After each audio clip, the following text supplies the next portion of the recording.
নমস্কার। আমাদের চারপাশে এমন অনেক কিছু রয়েছে, অনেক সবজি, অনেক পাতা রয়েছে যেগুলি আমরা যদি একটু খোঁজ করি চারিদিকে তাহলে কিন্তু পেতে পারি এবং সেগুলি বাড়িতে নিয়ে রান্না করে খেতেও পারি। এমন একটি উপকরণ আজকে আমি তুলে ধরার চেষ্টা করছি যেটা আমাদের বাড়িতে বা আমাদের গ্রামেই বেশি পাওয়া যায়, শহরে যদিও একটা বেশি পাওয়া যায় না। সেটা হচ্ছে সজনে পাতা। সেই পাতাটাকে যদি আমরা ভর্তা করে খেতে পারি তেল ছাড়া, তাহলে কিন্তু অনেক উপকার হয়। কারণ আমরা জানি তেল যত কম খাওয়া যায় তত আমাদের স্বাস্থ্যের জন্য ভালো। এখন প্রথম কাজ হচ্ছে কিছু সজনে পাতা সংগ্রহ করা, তারপর সেগুলিকে নিয়ে ভর্তা করে খাওয়া দাওয়াটা শেষ করা।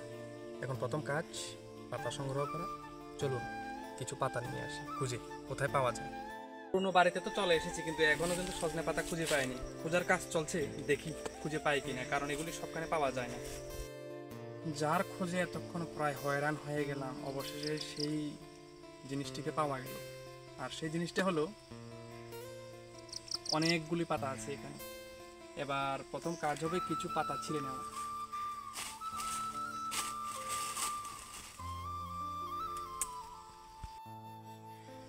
পাতাগুলিকে যদি ঠিকমতো খাওয়া হয় তাহলে কিন্তু শরীরের জন্য অনেক উপকার।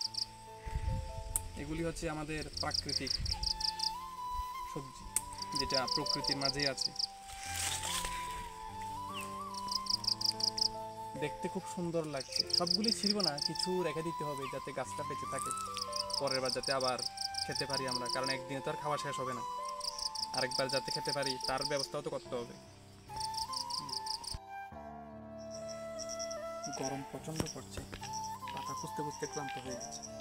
এখন মুখটা একটু ধুয়ে নিতে হবে, গরমে পাগল পাগল হওয়ার অবস্থা প্রায়। মুখটা ধুয়ে নিয়ে তবে অবশ্যই পরিষ্কার জলে মুখ ধুতে হবে।